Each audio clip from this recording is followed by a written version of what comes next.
자, 이제 다시 삼천포 갔다 다시 돌아오겠습니다. 아까 그 위대한 타협.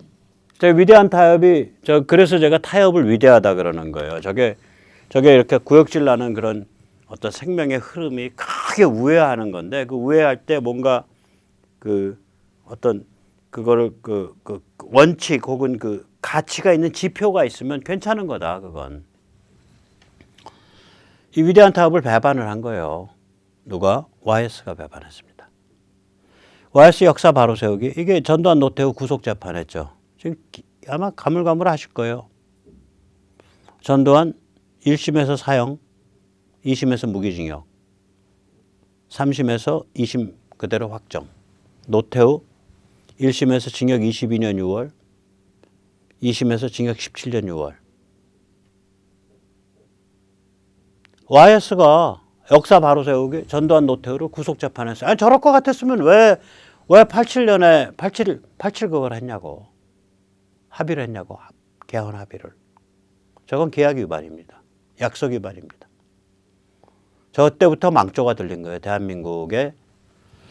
대한민국의 저거는. 그리고 저거가 이제 90년대 초에 벌어진 일인데, 90년대 중반에 벌어진 일인데, 저때 저거를 비판한 조중동 하나도 비판 안 해요.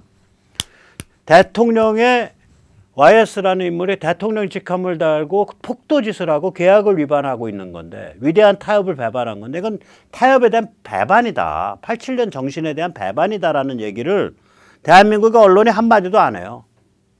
오히려 저만 했어요. 저는 그때 언론은 아닌데, 제가 그때 그런 말 했지. 인터넷에서. 야, 어떻게 정부가 나서서 역사를 바로 세워? 역사 바로 세운다고 하면서 왜 저기 87년 체제, 그렇게 해서 서로 저기 합의해서 해놓고서 그 합의의 상대방을 욕을 보이냐? 저건 아니다. 저건 아니다. 그리고 신군부숙청했죠. 그 신군부숙청에 총대를 맸던 인물이 태극기 집회 때 굉장히 유명한 어른으로 왔다 갔다 한 사람입니다. 그래서 우리는 그렇고 군부 출신의 핵심이 태극기 집회를 나왔다 이렇게 하는데 천만에요. 그 사람 그 군부 인맥에서 보면 사람으로도 안 봐요. 이 YS가 왜 이런 짓을 할 수 있었냐? 당시에는 사망자 166명을 안 믿었어요. 당시에는 2,000명, 3,000명, 5,000명 죽었다고 생각할 때예요. 사람들이 그렇게 착각하고 있을 때 그걸 악용한 거예요, YS가.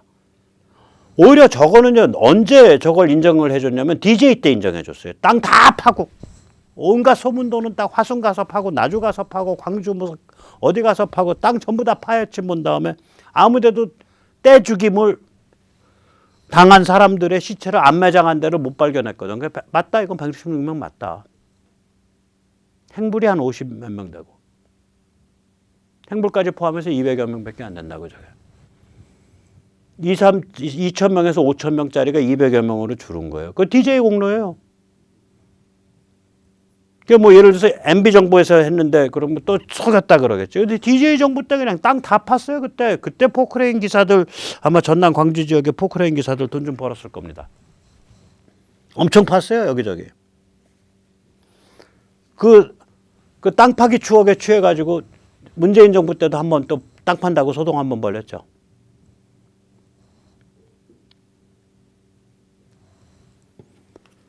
자, 이것이 이제 위대한 타협, 그리고 위대한 타협에 대한 배반, YS에 의한 배반, 네, 스토리입니다.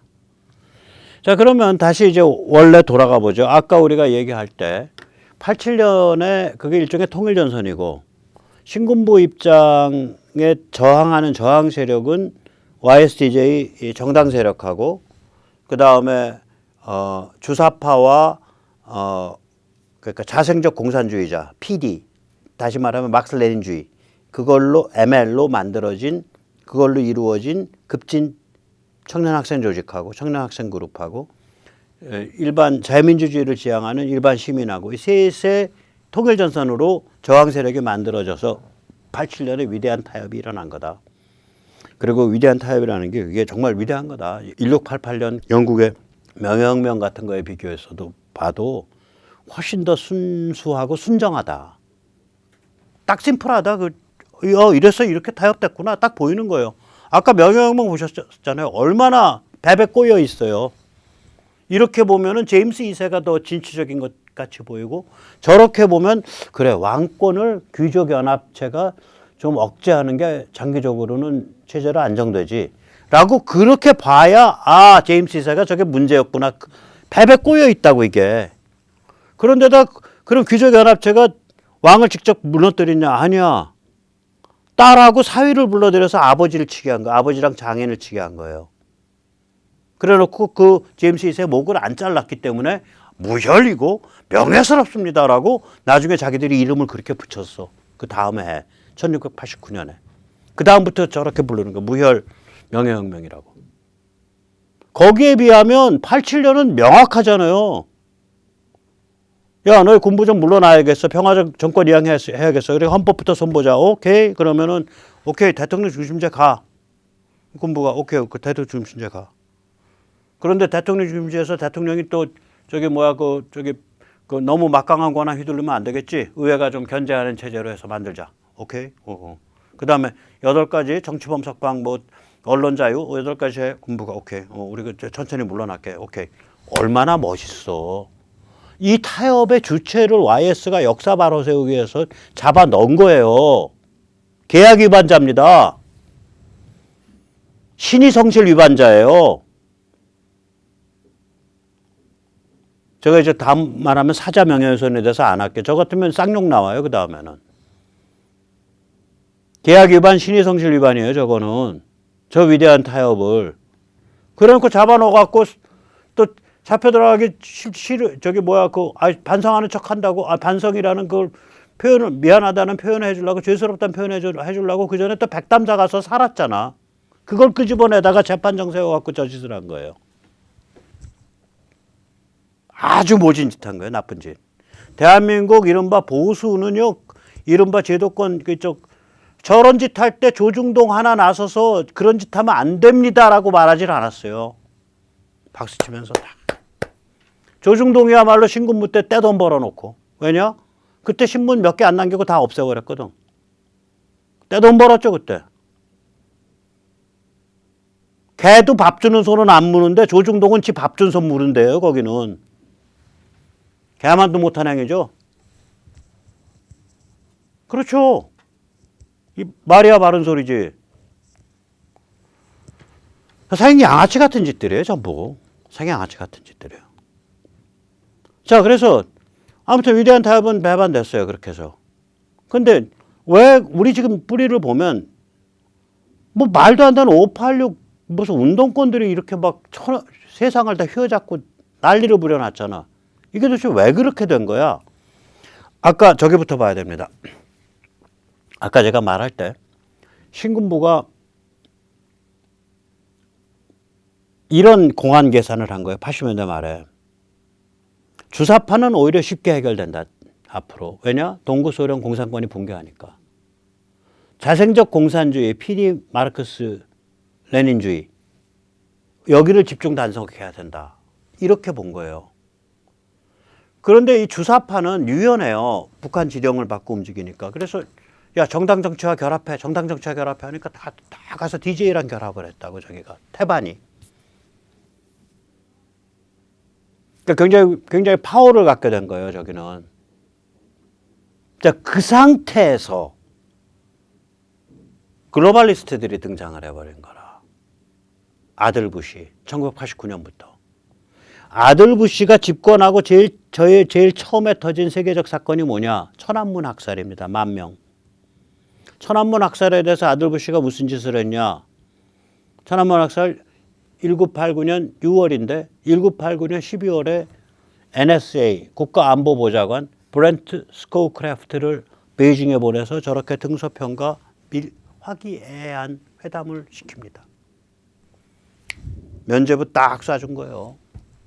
자, 월가 들어가세요. 대기업 들어가세요. 중국에 대해서 우리 미국은 면죄부 줬습니다. 자, 들어가셔서 중국에 투자하시고 중국에서 제품 만드세요. 저 사람들 아주 근면하게 일 잘하는 사람들입니다. 그게 아들 부시의 메시지예요. 참 제가 리영이를 보면서 참 저 영감 대단하다. 저는 이 바닥에 와서요. 12년 동안 이렇게 바닥에서 박박 제야에서 기고 있지만 별로 불만이 없어요. 왜냐? 리영이를 생각을 해보면 저 사람은 제가 보기에는 6.25 때부터 이를 갈았을 거야. 6.25 때부터. 저 사람은 제가 보기에는 북한의 동조적인 사람이에요. 공산주의, 사회주의의 동조적인 사람이고 따라서 6.25를 패배한 전쟁이라고 받아들였을 거예요. 그러면 1951년경부터 이를 갈았을 거예요. 그래서 언제 넘사벽, 아무도 넘보지 못하는 족탈불급의 지도자가 되냐. 1980년대 민주화 후에 되죠. 1990년경에. 그럼 몇 년이 걸린 거야? 40년을 외길을 간 거예요. 그 길을. 40년을. 저도 앞으로 30년 더 가야 됩니다. 제 체력이 그렇게 안 돼서 30년은 못 가겠고요. 한 15년은 더 갈 수 있을 것 같습니다. 리영이는 8억인가의 대화를 1977년에 썼는데 리영의 8억인가 대화 12년 만에 대박 친 거예요. 아버지 부시가 10,000명 학살한 등소평한테 NSA 그러니까 국가안보보좌관 브렌트 스코크래프트 보내서 중국에 투자하세요. 좋은 나라예요. 라고 시그널을 보내줬으니까 8억인과 대화합니다. 리영의 최대 백은 글로벌리스트 아버지 부시입니다. 세상이 이렇게 웃겨요. 이렇게 웃겨요. 예. 그러면 이제 8, 9년부터 미중 밀월이 본격화된 거예요. 미중 밀월이 본격화되면은 한중 밀월이죠. 한국은 미국의 영향권 아래 들어있는 스피어 오브 인플루언스, 지정학적 영향권 아래 들어있는 나라인데 우리의 최고 동맹인 미국이 중국과 밀월이야, 한이문이야. 그러면 우리도 중국과 한이문 해야지. 우리가 중국과 한이문 하면 당연히 중국의 그 꼬붕쯤 되는 북한과도 더 이상 마찰이나 긴장 못하지. 해서는 안 되지. 우리 민족끼리 해야지. 남북도 밀월해야지. 이렇게 되는 거예요. 그러니까 제가 가끔 농담 삼아서 그렇습니다. 얘기할 때 1989년, 90년 이후로 반공의식을 가지고 유지하고 있는 저희 같은 사람들을 저는 1989년쯤 되면 완전히 반공주의자니까 그런 사람들은 대단히 고리타분한 대단히 시류에 맞지 않는 이상한 골통품 같은 인간입니다. 시류는 그게 아니었습니다. 시류로 따지면은 중국 좋아요 해야 되고 중국의 꼬붕인 북한 좋아요 해야 되고 글로벌리스트들의 구도 속에서 진하게 브루스를 당겨 써야 됩니다. 종북 주사파와 함께. 그게 시류예요. 그 시류가 30년을 지배한 거예요. 혹은 트럼프 때까지 하면 25년을 지배한 겁니다. 자, 그렇게 지정학적으로 로또를 맞았어요. 운동권이. 두 번째 운동권이 이 담론으로 로또를 맞은 거예요. 이 글로벌리스트들의 기본적인 관점이 뭐냐면 지정학적으로는 중국을 키우고 뭐 서방과 미국을 약화시킨다는 건데 서방과 미국을 약화시키는 방식이 뭐냐면 정신, 문화, 가치관, 역사 왜곡입니다. 그래서 쟤들이 뭘 띄워줬냐? 마카파 해체를 띄워준 거예요. 좌파 포스트 모더니즘을. 진실 거짓 어딨어? 선과 악의 구분이 어딨어? 옳고 그름의 구분이 어딨어? 그런 거 없는 거야.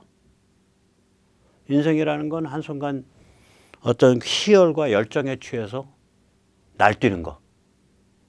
그게 인생의 최고야. 이거죠. 그거예요. 그게 마카파 해체, 좌파 포스트 모더니즘의 핵심 주제입니다. CRT, 미국은 수치스러운 나라. 왜? 인종차별, 백인우월주의, 노예제에 의해서 만들어지고 운영돼 온 나라이고 지금 이 순간에도 그것이 지배하고 있기 때문에. 비판적 인종이론, Critical Race Theory, CRT죠. 그 다음에 LGB. 그때는 트랜스는 처음에는 없었죠. 처음에는 동성애만 띄웠죠. 그 당시에는 1990년경에는 기후변화라는 용어가 없었어요. 지구온난화라 그랬어요. 그래서 이제 얼음 다 녹아가지고 해수면 다 높아져서 이제 다 여기저기 다 물에 잠기고 난리 난다 이거였었어요. 지구온난화 종말론. 이런 것들을 막 띄운 거예요. 글로벌리스트들이 뒤에서.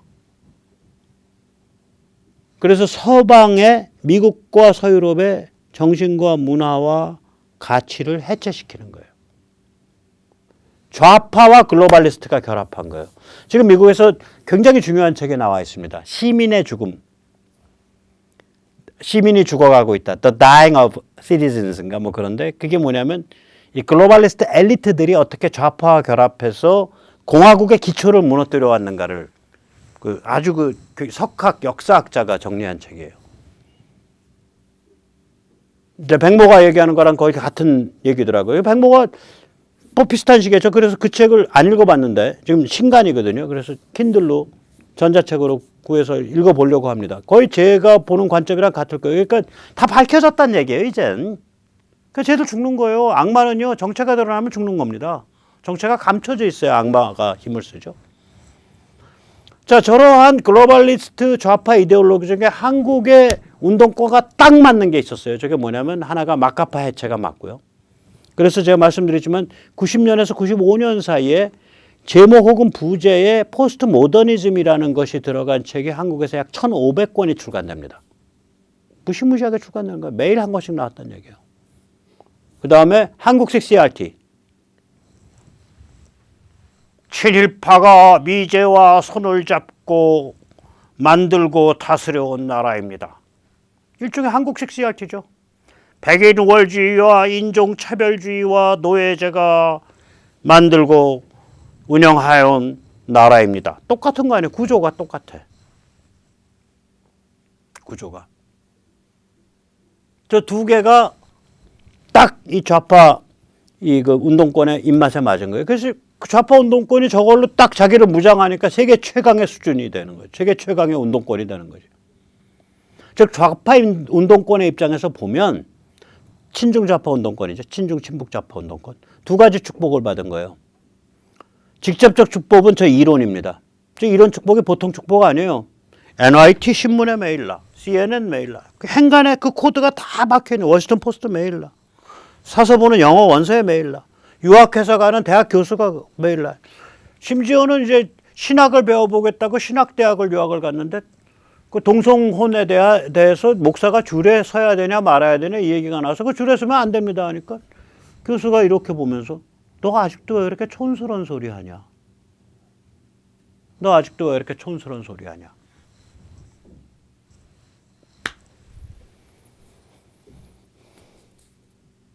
그러니까 이론이 저게 그 정신적 세례를 저기서 받는 거죠.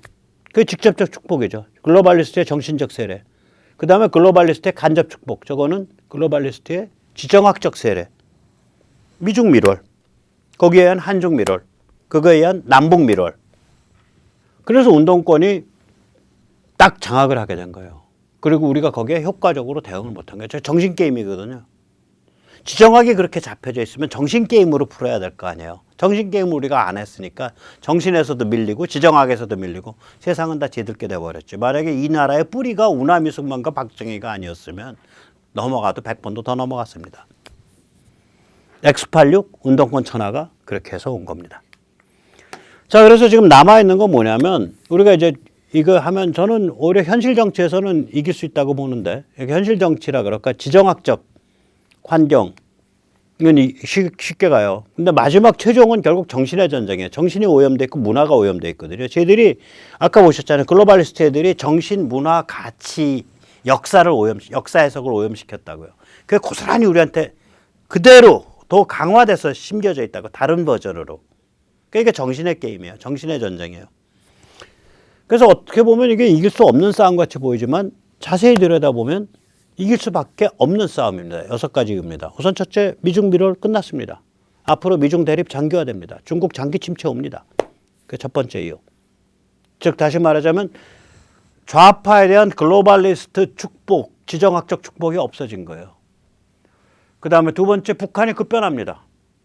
임시행정기구 단계 거쳐서 자유조선이 건국될 가능성이 굉장히 높습니다. 그럼 우리가 그 참상을 보면서 개인과 자유냐 혹은 인민과 전체주의냐 이 극심한 대조를 눈으로 보면서 우리가 태생적 반공주의자, 태생적 개인주의자, 태생적 말하자면 그 자유공화주의자가 되는 거예요.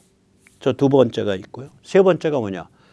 미국의 담론과 학계가 변화하고 있습니다. 아까 제가 신간도 소개했잖아요. 악마 내러티브가 어떤 수법을 쓰고 있고 어떤 방식을 써왔다가 이제 다 밝혀져 가고 있어요. 만리 밖에 있는 백모한테 읽힐 정도면 다 밝혀졌다는 얘기예요. 그래서 미국 안에서 앞으로 한 10년에 걸쳐서 악마 내러티브가 굉장히 쇠약해질 겁니다. 그 다음에 한국 내에서 그동안 한국이 인터넷이 먼저 빨리 발전한 나라라 최소한 한 1995년, 뭐 1994년 더 좀 늦추면 2000년경부터 전부 데이터로 남아있어요. 지난 20년께. 거짓말 못해요. 우리가 뒤져내가지고 상대방 비판하고 공격할 수 있어요.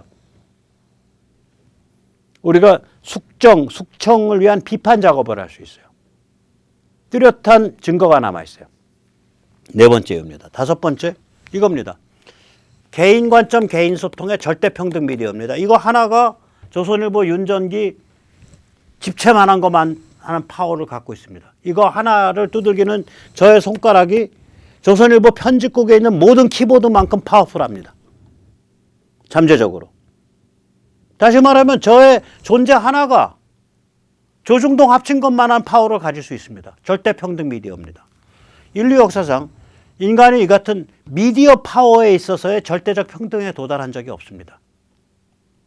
미디어 파워에 관한 인간의 가장 중요한 정신적 작용인 상징과 소통에 관한 인간은 절대평등성에 도달했습니다. 지금이야말로 미디어 공산주의에 도달한 겁니다. 미디어 고뮨에 도달한 겁니다. 저렇게 되면 진실로 수렴해요. 개인 관점을 가진 얘기들이, 진솔한 얘기들이 계속 나오니까. 여섯 번째, 인구구조입니다. 이 사정을 어렴풋이 아는 세대가 지금 제일 두껍습니다. 제가 막내죠. 베이비 부머죠. 제가 올해로 만으로 62입니다. 이제 새해 되면 63대입니다.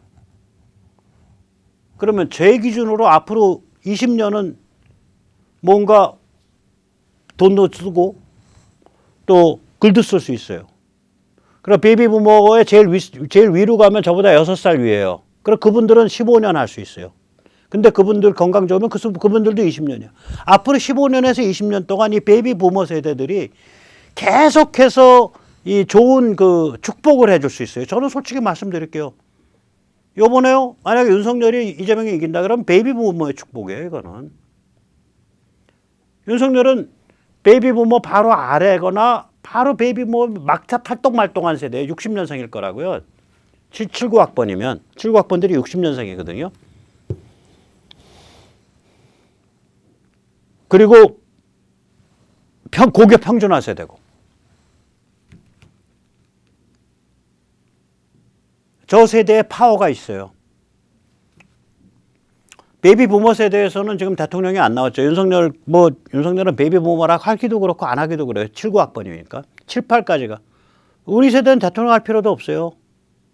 58 개띠라 그러잖아요. 저는 59 돼지지만. 워낙 숫자가 많아. 전쟁 후에 미친 듯이 그냥 그 전쟁의 공포로부터 해방된 우리 선배 세대가 우리 어머니 아버지들이 전쟁 후에 미친 듯이 애를 낳았어요. 죄송합니다. 미친 듯이 애를 놓으셨습니다. 워낙 숫자가 많아. 이 세대는 기본적으로 굉장히 리버럴해요. 그러면서 기본적으로 보수적이에요. 그러니까 자유로운 개인이고 공화주의적이에요. 애국적이고. 여기가 딱 무게 잡고서 풀어드린다. 위에 70대, 80대 우리보다 10년, 20년 위 선배 모시고 그분들 돌아가실 때까지 모시고 우리 자신이 관짝에 들어갈 때까지 무게를 잡고서 앞으로 20년 버텨줄 거다 이거야. 15년, 20년 버텨줘요. 이길 수밖에 없어요. 인구구조상. 그래서 뭐를 해야 되냐. 하나는 컨텐츠, 정신, 담론에 관한 생산자, 평가자, 소비자 생태계를 만들어야 돼요. 지금 저거 굉장히 약합니다. 하나 만들어진 게 유튜브 영역입니다. 근데 저게 뭐 위키도 그렇고 뭐 아동 청소년 컨텐츠도 그렇고 문학도 그렇고 영화도 만들어질 뻔 하다가 미끄럼 탔죠. 원래 국제시장 쪽으로 계속 나갔어야 돼요. 지금 뭐 기생충 이런 걸로 좀 엉뚱한 데로 가버렸죠. 오징어 게임. 저는 별론데. 그 다음에 이제 우리의 세계관, 이게 인간관이죠. 정치관, 정치사상이죠. 미추관, 아름답다, 추하다, 뭐가? 미학이죠. 이 세 개가 원래 한 세트입니다. 인간관을 도덕철학이라 그러고요. 정치관을 정치철학이라 그러고, 미추관을 미학이라 그러죠. 세 개는 하나예요. 하나의 세 개의 다른 측면이에요. 저게 우리가 좀 성립이 돼야 돼요. 그때 우리가 성립할 때 방법론이 뭐냐? 역사로 증명되는, 과학으로 증명되는 역사 해석과 과학적 지식에 의해서 인간을 해석하고 세계를 해석해야 돼요. 내가 꿈을 꿨더니 내가 혼자서 생각해 봤더니 이러하더라. 이거 개소리다 이거예요. 과학으로 보니까 인간이 이렇더라. 심리학, 인류학, 고고학, 생물학 이런 걸로 보니까 인간이 이런 존재다. 과학으로 증명되는 인간 이해, 인간학. 역사로 증명되는 정치사상. 저게 지금 무슨 얘기냐? 저게 마르크스가 구라친 거예요. 마르크스의 역사 사적 유물론 이게 뭐냐? 인간이 계급투쟁의 핏바다 속에서 몸부림치다 쓰러져가는 욕망의 동물이라는 것이 역사에 의해서 증명됐다는 얘기예요.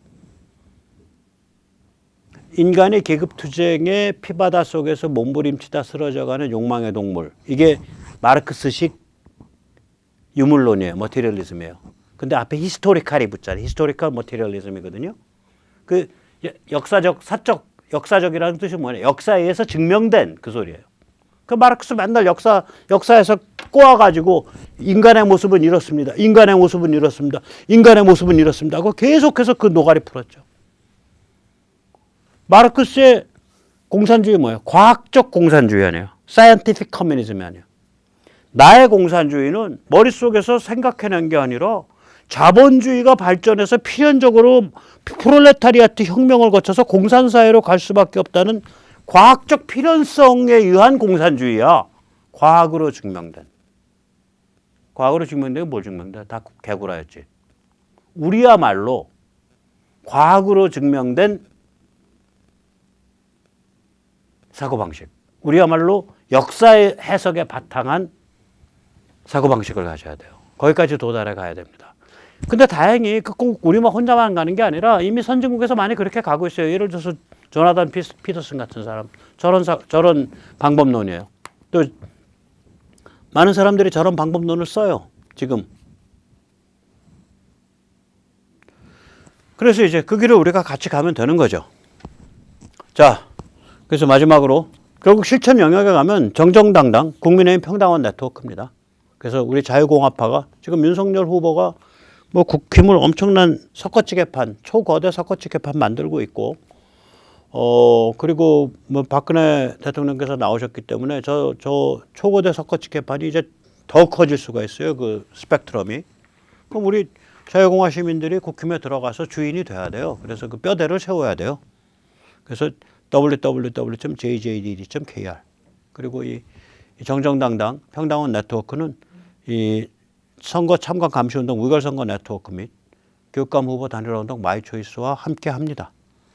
참고로 무결선거 네트워크는 그저께 국힘 서울시당과 공식적으로 같이 하기로 그렇게 얘기가 합의가 됐습니다. 앞으로 또 국힘의 다른 시도당과도 그런 얘기가 진행될 거고요. 또 그러다가 국힘의 중앙당과도 얘기가 좀 진행될 거라고 생각을 합니다.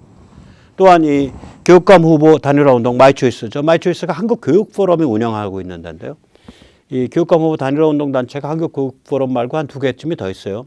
근데 교육감 후보 단일화운동의 역사가 이제 한 12년 되는데 그동안 서로 찢어져서 잘 안 됐었는데 이번에 이 주요 3개 단체가 다 모여서 수도권 교육감 후보 단일화 협의회 그래서 추진협의회 그래서 교추협이라고 만들었습니다. 그 교추협이 내일 프레스센터에서 모시지 못해요.